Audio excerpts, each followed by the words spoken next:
pakar-pakar COVID pun meninggal dunia. Jadi siapapun tidak bisa menghalang ini semua.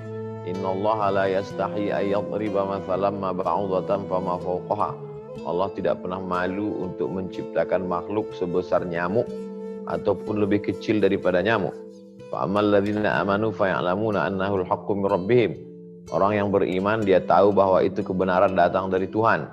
Walladzina kafaru fayaquluna madza aradallahu bihadza mathala. Orang yang kafir akan berkata, untuk apa Allah buat ini? Untuk apa diciptakan makhluk ini? Padahal makhluk itu diciptakan untuk meluluh lantakkan kesombongan manusia, untuk menyadarkan keangkuhan manusia yang merasa sudah sampai ke bulan, mau menelusuri planet Mars dan lupa bahwa ada pencipta, lalu kemudian dia diuji. Untuk makhluk yang sekecil ini saja pun kau tak sanggup, apalagi yang lebih besar daripada alam semesta. Oleh sebab itu, satu sisi ini adalah masa merenung. Maka siapa yang paling cerdas? Orang yang bisa mengambil kesempatan untuk duduk sejenak, berfikir, bertafakkur. Setelah bertafakkur, bertazakkur. Pertama dia berfikir. Tapi tidak hanya sekedar pikir. Pikir ini akan buntu, lalu kemudian melahirkan manusia yang berzikir. Sehingga connect antara fikir dan zikir, maka dia menjadi ulil albab. Uli orang albab, orang-orang yang punya hati dan pikiran. Sifatnya alladzina yadhkurunallaha qiyaman. Ketika dia tegak, dia mengingat Allah wa qu'udan. Ketika duduk, dia mengingat Allah wa ala junubihim. Ketika berbaring pun dia mengingat Allah Subhanahu wa taala. Jadi bahwa kita kaya atau miskin, senang atau susah, sakit atau sehat, itu tidak terlalu penting. Tapi bagaimana ketika dalam masa-masa itu kita bersama dengan Allah. Ketika kau kaya, kau bersama dengan Allah, nikmat. Ketika kau kaya, kau melupakan Allah, laknat. Ketika kau sakit, kau merasa dekat dengan Allah, nikmat. Ketika kau sakit, justru melupakan Allah, stres, bunuh diri, laknat. Ketika engkau dalam keadaan banyak harta, ingat kepada Allah, berwakaf, berzakat, bersedekah, itulah nikmat. Justru dengan banyak harta, sibuk sampai tak sempat beribadah, laknat. Jadi mari kita meluruskan mindset pikiran kita bahwa semua ini adalah ujian. Karena dunia ini adalah tempat ujian. Alladzi khalaqal mauta, Allah menciptakan mati, wal hayata, Allah menciptakan hidup, liyabluwakum ayyukum ahsanu amala. Siapa di antara kamu yang lebih baik amalnya? Yang lebih baik amalnya berarti ini adalah ujian amal. Jadi kalau begitu pemahaman manusia, dia tidak terlalu stres dengan COVID ini. Karena dia memahami sebelum COVID juga ujian, COVID ini pun ujian. Setelah COVID ini berakhir, ya ujian lagi. Sampai kapan istirahat? Istirahat itu ketika di surga bersama Nabi Muhammad SAW. Itulah puncak istirahat orang beriman. Kematian bukan istirahat. Jadi kalau ada orang, marilah kita antar ke tempat peristirahatannya yang terakhir, siapa bilang? Iya, kalau dia beramal soleh, istirahat. Masih ada azab kubur, masih ada soal mungkar nakir, masih ada meniti-titian suratul mustaqim, masih ada hisab, masih ada timbangan amal. Tapi ketika sudah sampai ke sana, salamun alaikum, selamat untuk kamu, tibutum, kamu sudah berbuat baik, fadkhuluhu khalidin, masuklah. Barulah orang mendapatkan ketenangan yang sempurna. Seorang ulama salaf bernama Imam Abdurrahman Ibnu Mahdi didatangi oleh seseorang yang kena penyakit lututnya bernanah 7 tahun lamanya tidak sembuh-sembuh. Dia tanya, kamu sudah berobat? Sudah ke dokter. Sudah makan herbal? Sudah. Tidak kering-kering juga itu lutut bernanah. Maka Imam Abdurrahman Ibnu Mahdi memerintahkan orang itu supaya membuat sumur. Cobalah cari sumur. Coba cari kampung yang kesulitan air, buat sumur di sana. Tidak ada korelasi antara lutut yang bernanah dengan sumur. Apa hubungan sumur dengan lutut bernanah? Tapi yang namanya ulama tentu dia bicara itu dapat ilham dari Allah. Ittaqu firasatal mu'min fa innahu yanzuru binurillah. Takutlah kamu pada firasat orang beriman, karena dia memandang dengan cahaya dari Allah Subhanahu wa taala. Akhirnya orang ini buat sumur. Dia cari kampung yang tidak ada sumurnya, dia buat sumur. Setelah itu nanah di lututnya itu mengering dan dia sembuh, dia sehat. Apa hubungan sumur dengan lutut itu, disitulah ada Allah. Bahwa orang di kampung yang kesulitan air itu setelah minum lewat ke tenggorokan mereka mengatakan alhamdulillah ya Allah, orang yang buat sumur ini lapangkanlah rezekinya, panjangkan umurnya, sehatkan badannya, anak-anaknya. Fi kulli kabidin ratbin sadaqah. Di dalam setiap hati yang basah itu ada sedekah. Di dalam setiap hati yang basah itu ada kebaikan. Oleh sebab itu salah satu cara sebab menurunkan rahmat Allah supaya kita lepas dari satu masalah adalah ringankan beban orang lain. True story, kisah nyata, seorang jamaah kesulitan dililit hutang. Dia sendiri pun kesulitan. Lalu datang kepada salah seorang ulama, bagaimana saya supaya bisa lepas ini, Tuan Guru? Kata Tuan Guru, kau cari di suatu kampung itu orang yang tidak mampu ketemu sama punya warung, saking banyak utangnya. Loh, saya sendiri datang ke Tuan Guru kan ngadu karena banyak utang. Masa saya suruh cari orang yang banyak utang? Cari kampung yang kira-kira di kampung itu ada orang tidak sanggup pergi ke warung saking banyak utang. Gimana caranya? Ya tanya ke tukang warung. Dia datang ke situ, dia tanya sama tukang warung. Pak penjaga warung, iya, bisa lihat catatan utang orang kampung ini? Ya, mana yang paling banyak ini? Orang ini sekarang belanja ke sini lagi nggak? Nggak belanja lagi ke sini. Saking kan malunya, tak punya muka lagi. Saya lunasi utang dia. Tapi dia sendiri dililit utang. Dia utangnya besar, miliaran-miliaran. Yang di kampung ini sekitar ratusan ribu sekian. Maka dia bantu, tapi jangan kasih tahu ke dia bahwa saya yang melepaskan dia.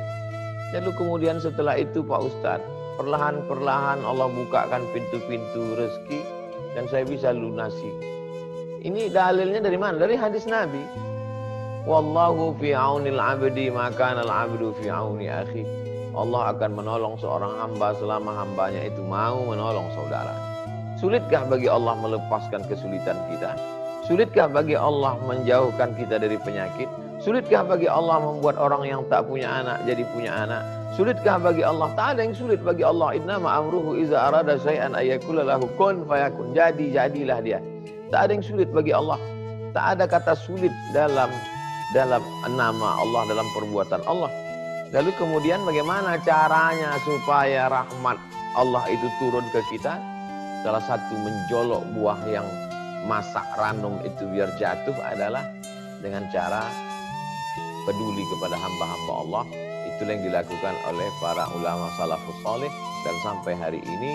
Maka ada satu kitab judulnya Al-Furaj Ba'da Syiddah, kemudahan setelah kesulitan.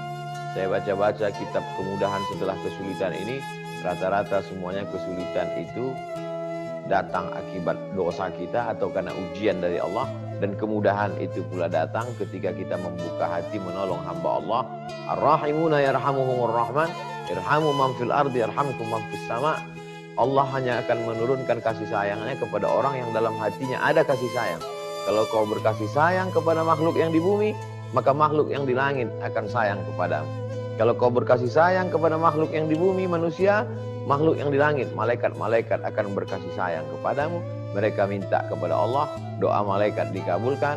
Tolong hambamu ini ya Allah. Allah tahu, cuman Allah sengaja supaya mau ngasih tahu ke malaikat itu bahwa ada hamba-hambanya yang dulu ketika mau diciptakan malaikat komplain, mereka akan berkelahi, mereka akan menumpahkan darah, mereka akan berperang. Ternyata tidak, mereka saling tolong-menolong. Ketika itulah turun rahmat, turun solusi, turun kelapangan hati, turun ketenangan jiwa, sehingga orang tidak lagi terjebak pada stres, depresi, makan obat berkepanjangan dan lain sebagainya. Itulah yang dilakukan salafus salih. Wallahu a'lam bishawab. Jazakallah khair Ustaz. Ini kita balik lagi nih Ustaz ke topik lagi Ustaz. Bagaimana menghindari hati ini dari suuzon kepada Allah karena khawatir akan doa kita tidak dikabulkan dengan adanya dosa-dosa yang mungkin tidak kita sadari, atau perasaan khauf, cemas dan roja, harapan.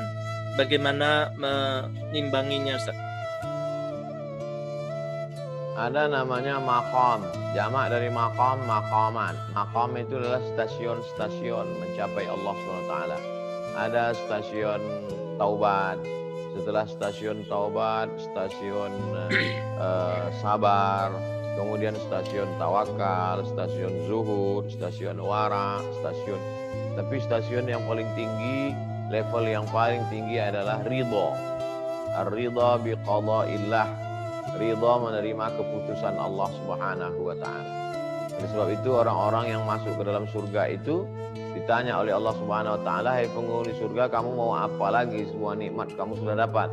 Mereka berkata, "Ridhaka." Kami berharap ridhamu ya Allah. Itulah maka kita selalu minta, Allahumma inna nas'aluka ridhaka wal jannah. Arti ridha adalah qabul qada'illah bi ghairi taraddud. Menerima keputusan Allah tanpa ada bimbang dan ragu. Sebagaimana Nabi Ayub menerima keputusan Allah, sebagaimana Nabi Musa menerima keputusan Allah, sebagaimana Nabi Isa menerima keputusan Allah tanpa ada bimbang dan ragu. Nah, tentu itu semua berdasarkan dua. Apa yang membuat kita tidak bimbang dan ragu? Yang pertama ilmu, yang kedua amal. Kalau dalam hati kita ada berkata-kata, maka cepat-cepat kita beristighfar. Kenapa aku begini? Kenapa saya yang begini? Kenapa? Langsung hilangkan itu dengan istighfar. Astaghfirullahaladzim, astaghfirullahaladzim, astaghfirullahaladzim. Allahumma sholli ala sayyidina Muhammad. Baca Quran dan lain sebagainya. Perbanyak ilmu tauhid, akidah tentang Allah Subhanahu wa taala, bahwa Allah tidak akan mungkin membebani kita lebih dari kemampuan kita, bahwa Allah Maha tahu, Dia menciptakan kita, Dia menghidupkan kita, Dia mematikan kita. Pertama ilmu, yang kedua adalah amal. Kadang ilmu ini hanya sampai ke otak saja, tapi amal dia sampai ke hati, Allah sendiri yang akan menolong. Maka dengan memperbanyak amal-amalan sunat, sholat duha, sholat tahajud, sholat witir, sholat sunat wudu, sholat sunat taubat, sholat sunat hajat, istighfar, sholawat, tasbih, tahmid, takbir, tahlil, maka kalau itu diperbanyak, Allah akan menurunkan ridho itu ke dalam hati kita. Maka sesungguhnya usaha yang dari kita itu hanya sekitar 10-20%, sedangkan pertolongan Allah lebih besar lagi. Begitulah Allah. Untuk mengingat Dia pun kita baru bisa karena pertolongan Dia. Untuk ridha terhadap Dia pun itu bisa kita lakukan karena pertolongan Dia. Puncaknya adalah bahwa kita tak punya apa-apa, la haula wala quwata illa billah. Demikian, wallahu a'lam. Jazakallah khair Ustaz. Ini ada yang berhubungan pertanyaannya Ustadz, apakah ada zikir-zikir atau doa-doa khusus yang diajarkan Nabi SAW dan para ulama untuk keluar dari kesulitan hidup? Man lazimal istighfar wa ma kana Allahu liyu'adzibahum wa anta fihim wa ma kana Allahu mu'adzibahum wa hum yastaghfirun. Allah tidak akan mengazab mereka selama mereka beristighfar. Al-Quran. Wa ma kana Allahu mu'adzibahum, Allah tidak akan mengazab mereka wa hum yastaghfirun, selama mereka mau beristighfar. Oleh sebab itu yang paling ampuh apa? Istighfar. Astaghfirullahalazim. Man lazimal istighfar, siapa yang memperbanyak istighfar, 3 janji Allah. Ja'alallahu lahu min kulli dhiqin makhraja, setiap kesempitan hidupnya diberikan Allah kelapangan. Wa min kulli hammin faraja, setiap kesusahannya diberikan Allah kemudahan. Wa razaqahu min haitsu la yahtasib, setiap rezeki diberikan Allah dari jalan yang tidak disangka-sangka. Kesulitannya dimudahkan, kesempitannya dilapangkan, masalahnya diberikan solusi, rezeki diberi dari jalan yang tidak disangka-sangka dengan memperbanyak istighfar kepada Allah Subhanahu wa taala. Oleh sebab itu maka perbanyak istighfar. Itu si fulan banyak istighfar, kenapa hidupnya tetap sulit? Sulit, kita mengukur sulit itu dengan cara yang salah. Kita ukur sulit itu kalau sakit, kita ukur sulit itu kalau miskin, kita ukur sulit itu kalau, padahal yang dimaksud dengan sulit itu ada orang miskin tapi hatinya lapang, ada orang kaya tapi stres dan depresi, ada rakyat jelata tapi dia masih sempat beribadah, ada penguasa tapi sholatnya tinggal, puasanya tinggal. Lalu sebenarnya yang dalam kesulitan itu siapa? Maka sebenarnya mereka dalam kesenangan. Tapi cara pandang kita, lagi-lagi mindset itu yang perlu diluruskan. Jadi kalau kita beristighfar, Maka saat senang kita pakai kesenangan itu untuk mengingat Allah. Kalau punya harta dipakai ke zakat, wakaf, sedekah. Kalau punya jabatan, kekuasaan dipakai menolong agama Allah. Itulah yang dimaksud dengan orang berada dalam kesenangan. Kalau dia sakit, dia tidak mencaci maki Allah. Kalau dia susah, dia tidak menjadi kufur kepada Allah. Dengan banyak istighfar dan bersolawat kepada Nabi Muhammad SAW. 100 kali, 200 kali, 1000 kali. Lebih banyak, lebih baik. Tidak putus hubungan kontak kita dengan Allah Subhanahu wa Ta'ala. Demikian, Wallahu a'lam. Jazakallah khair Ustaz. Iyyakum. Ini ada hubungannya dengan pertanyaan hubungan dengan anak muda Ustaz. Bagaimana cara tetap istiqomah terutama di kalangan pertemanan anak-anak muda zaman sekarang ini? Ada sebagian orang mengatakan jangan pilih-pilih kawan. Ini ungkapan yang menyesatkan. Karena dalam Islam diajarkan mesti memilih kawan. Karena kalau salah memilih kawan, maka kawan ini luar biasa. Seringkali diungkapkan orang yang berkawan dengan penjual parfum akan dapat harum semerbaknya. Orang yang berkawan dengan pengrajin besi akan dapat bau karatnya. Itu sesungguhnya perumpamaan bahwa mesti pilih-pilih kawan. Oleh sebab itu kalau grup WhatsApp itu grup yang mendekatkan kepada Allah, ikutilah grup itu. Tapi kalau grup itu hanya untuk ketawa-ketawa, tidak tentu arah, keluar dari grup itu. Bahwa mereka mengatakan kamu nggak gaul, kamu sekarang sudah angkuh, baru ngaji 2-3 kali, hijrah sudah begitu. Maka sesungguhnya saat menghadap Allah mereka juga tidak akan ikut dengan kita kok. Saat menjawab mungkar nakir di mereka, di mana mereka semua berada? Saat kita dihadapkan pada pertanyaan di hadapan Allah, siapapun sahabat akan melarikan diri. Yauma yafirrul mar'u min akhihi, orang lari dari saudara kandungnya. Wa ummihi, lari dari ibunya. Wa abi, lari dari bapaknya. Wa sahibati, lari dari istrinya, lari dari suaminya. Wa bani, lari dari anak-anaknya. Mereka tidak akan bisa menolong kita. Memangnya habis waktu kita untuk mereka? Mampu mereka menolong kita dalam kesulitan? Setawan kawan tertawa yang banyak, kawan kesulitan itu sedikit. Berapa teman kita di Facebook, berapa teman kita di Instagram? Kalau kita dalam kesulitan ekonomi, mau mereka bantu kita? Belum tentu. Oleh sebab itu ada sahabat-sahabat setia, sahabat yang mengingatkan kita lupa, sahabat yang mengajak kita sholat ke masjid, sahabat yang melapangkan hati kita dengan mengingat Allah, maka peganglah itu. Ini poin yang pertama, mesti pilih-pilih sahabat dan kawan. Yang kedua, kalau kita ada dapat nikmat, kita merasa itu biasa-biasa saja. Tapi ketika kita lihat nikmat itu tidak ada pada orang lain, orang yang melihat nikmat kita itu, dia melihat nikmat kita itu luar biasa. Maka kita kunjungi mereka yang ada di panti jompo, anak yatim, fakir miskin. Nah ini semua adalah untuk mengambil pelajaran, mengamalkan hadis Nabi, unzur ila man huwa asfala minka. Lihatlah orang yang berada di bawahmu. Dengan melihat orang berada di bawah itu datang syukur kita. Karena kalau tidak, seorang yang naik mobil mewah harga 2 miliar tidak pernah bersyukur kepada Allah. Kenapa? Karena dia selalu mendongak ke atas melihat temannya yang punya jet pesawat pribadi. Tapi begitu ada yang meninggal dunia, barulah dia memandang ke bawah. Ternyata teman ini sudah sakit berbulan-bulan, hilang pekerjaannya, lari anak istrinya, sendiri di dalam rumah, mati dalam keadaan kesulitan. Barulah dia bersyukur atas nikmat. Cara pandang, lagi-lagi cara pandang. Salah cara memandang, kita akan salah berpikir, dan kita akan memaki-maki. Kalau memaki manusia mesti lumayan, memaki-maki Allah, memaki-maki takdir dan lain sebagainya. Dan yang ketiga adalah mesti sering melihat kematian.